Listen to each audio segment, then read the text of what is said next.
But Rob, so Deadpool and Wolverine, I've actually seen it on Monday. I'm super stoked. So what I want to know is there are a ton of needle drops in this movie. You had to kind of, compose your way around those or with those. Like, how do you incorporate those musical cues like Bye Bye Bye and things like that into your soundtrack? Yeah. And do you dance while you're doing it? Dance? Always. Only from the bottom half. Oh, yeah. A movie like this that has a lot of... really, 500 Days of Summer was a great masterclass in... I call it...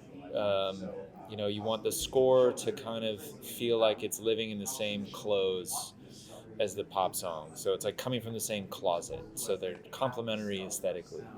Deadpool, there's stuff that's really all over the map, but I think there were some scenes that were using songs for a long time that they felt like weren't quite getting them to the feeling that they wanted to be hitting, or maybe it was just kind of these songs were treading water and they needed them to develop. So because I had done Stranger Things with Sean and he brought me in to do the running up the Kate Bush stuff in season 4 and the finale of season 4 where we took the main title theme and blew it out into like a 4-minute orchestral thing, he was familiar with how using score and doing original augmentation to songs could really give them new life and help them to do what they needed to do in the scenes.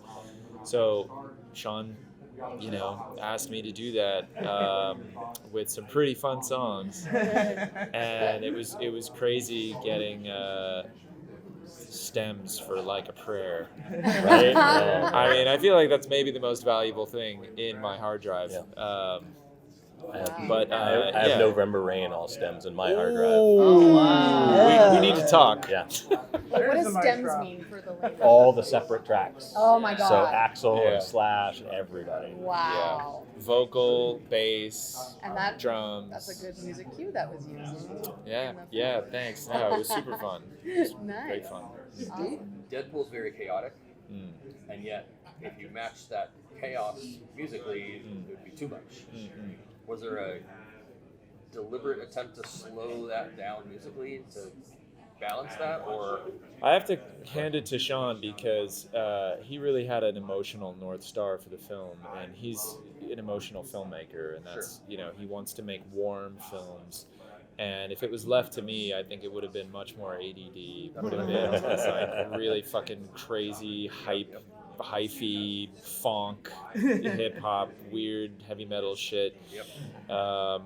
And it ended up being quite orchestral in a lot of ways, but there's also a lot of electronic stuff and found sounds that I feel like maybe wouldn't have worked in a more traditional film score, but like there's a lot of cat meows in the score.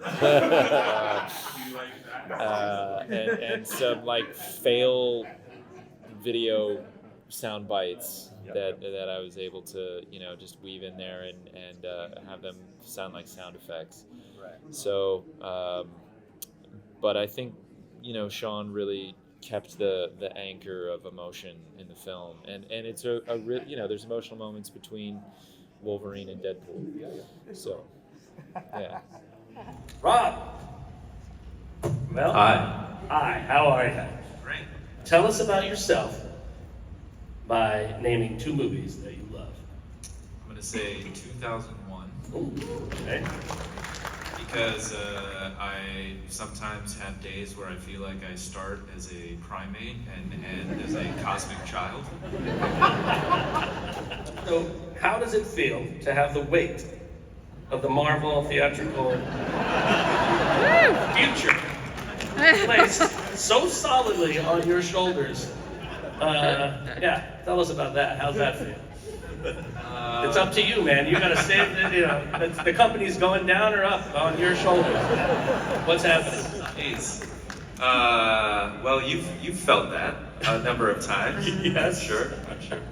I have to say, Marvel really supported Sean and Ryan making their film, and we had recently done the Adam Project, and it was a very kind of tight-knit experience with the two of them, and it was no different on this. So I think I felt very protected and shielded from the weight of it.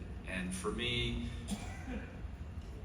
you know, just tried to be a cosmic baby about it, you know, just kind of innocent, shooting for the stars, not really thinking about trying to satisfy some kind of corporate agenda, but rather just thinking about what I want to feel.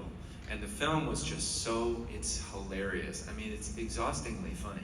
You're just like, oh my gosh, give me a second to catch my breath. And so really my job was just to make myself feel that, feel fun. And so every day it was just like trying to make myself laugh, trying to give myself that kind of flying feeling of soaring. And you know, I think also of all the films in the Marvel Universe that I could have gotten tapped to do, Deadpool's the most irreverent. And so in some ways, the stakes are less. They're they're pretty high, but you know, just the ability to have fun with it to the nth degree. And also, you know, there's a lot of spectrum to the film. So sometimes we get to be very orchestral and very emotional, and other times we get to be, you know, wacky and weird and ADD about it. And so it was a pretty broad canvas to be able to paint on. And to be honest, it was just a blast. Well, tell us something about working on it that you haven't told anyone. What was something good, bad, and different? Something. Yeah, that it was scored completely over Zoom and FaceTime with the director. We didn't meet once in person. Yeah, and that tends to be how it is with Sean. He and I have just gotten into a groove, and we'll FaceTime, and sometimes I'm just, it's not even a high quality stream. I'm literally holding up the phone, playing him something, and he's like, no, I'm hearing it like go da-na, instead of na-na, na-na, like this. It's like, yes, that's it. And then that's how we scored maybe the biggest movie of the summer. I mean, I have to hand it to John Williams.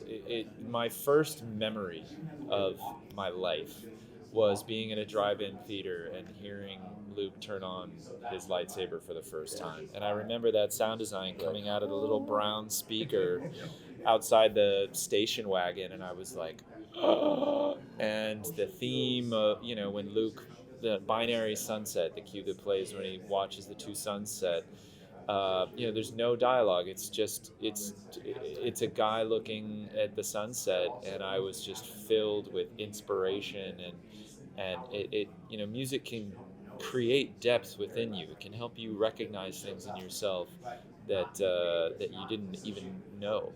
So, you know, I don't know. I probably have to hand it to John Williams. But Back to the Future. Yeah, I mean, come on. Hey, look at those names to the left. They are part of the Skywalking Force, our Patreon. Become a producer yourself and check out all the Disney Plus themed bonus content available depending on the level you subscribe. Become a member of the elite Skywalking Force at skywalkingforce.com.